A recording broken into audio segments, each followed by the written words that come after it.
Final few weeks of the high school football regular season are here. Dave Bear with Rick Cantu and Danny Davis, and as we always do, we're going to highlight 4 games around the area. We'll start it off with Cedar Ridge, Round Rock. Cedar Ridge, a team looking pretty good for the playoffs. Round Rock scratching and crawling and try to get in. Danny, what do you look for in this game?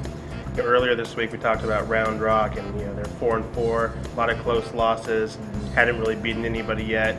I say they get their first marquee win today against Cedar Ridge.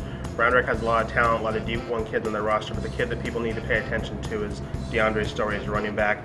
I don't understand why he hasn't got more offers or more college looks, but he's over 1,000 yards already. This will be the second straight season he's done that. The key to this game is going to be Round Rock's defense. They've only allowed 1 passing touchdown over the last 5 games. I think Round Rock gets that first big win. All right, Rick, what do you think?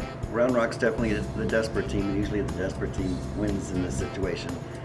Colin Hinson, quarterback, has got 2,000 yards rushing and passing together. With that said, I'm going with Cedar Ridge. Michael McCann, 288 yards passing a game.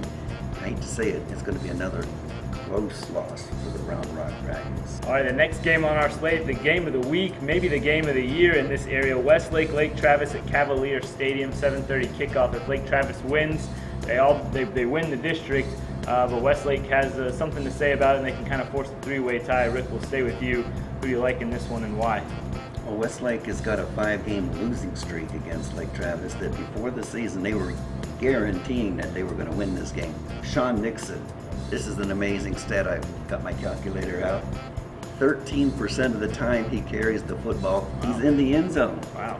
He's only carried the ball about 18 times a game or 14 times. I think that Lake Travis keeps their winning streak up. Jordan Siebert, though, I got to say, from Westlake, 18 touchdowns, 1 interception, quietly having a good year. All right, Danny? Westlake definitely has the standout players, Siebert, Sean Rollings. Rhodes Leg has been a nice surprise to them on their defense, but the fact of the matter is, Lake Travis has Sean Nixon, Westlake does not. In addition to the rushing, he has 3 touchdown catches this year, also has returned 2 punts for touchdowns. And the crazy thing about Lake Travis and their stats is they're winning by about 38 points a game, and their players are putting up great numbers. They had one of their games canceled, and they're pretty much pulling all their starters at halftime. This Lake Travis team seems to be on fire. I think they're going to go into their bye week next week with a big win over Westlake in their rearview mirror. All right, and going off the grid for the 3rd game here today, Lockhart and Lehman, this game at Shelton Stadium. Danny, will stay with you. What are you looking for in this one?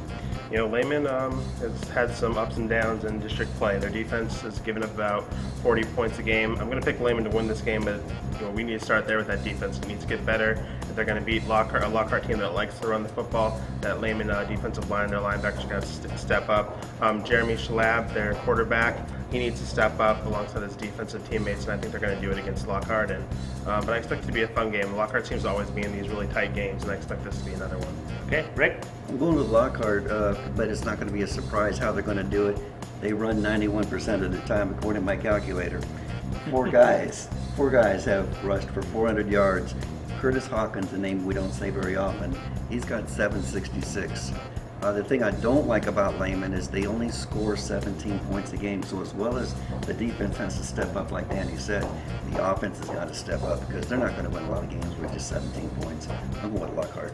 All right, and the final game on the slate, 2 teams looking up at Cedar Park. This game kind of a fight for 2nd place in that district. We have Rouse and Vandergrift, Monroe Stadium. Rick, we'll stay with you. What are you looking for here? I'm looking for a great game, first of all, but I'm going with Vandergrift. It's going to be close. Jamie Hudson's is quietly another quiet quarterback having a great year. He averages 103 yards passing, 105 yards rushing per game.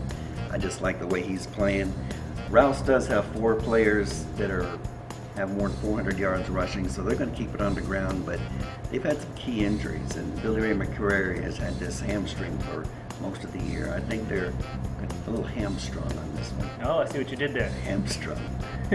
I'm liking Vandy by 3. All right, Danny? I'm going to go with Rouse. I'd like them to get their first win over Vandergrift. They were kind of talked about the injuries, but they were also off last week, so they've had a lot of time to recover from those injuries, a lot of time to plan for Vandergrift. And in addition to Billy Ray McCrary and Wesley Geisler, their running back quarterback duo, I'm expecting someone like Andre Alger or Kevin Cole or a couple of those names in the backfield that Rick alluded to step up and to help carry the load so they can all gang up on Billy Ray McCrary or Wesley Geiser, who's had since he took over at quarterback, has had a couple good games rushing the football. So I think Rouse gets this win. Vandergrift, they're still going to the playoffs. So. Well, there you go. Another great slate of games around the area in Week 9. Make sure you check back with Statesman.com Friday night, Saturdays. Danny and Rick, as always, will have great coverage from around the area. We'll see you.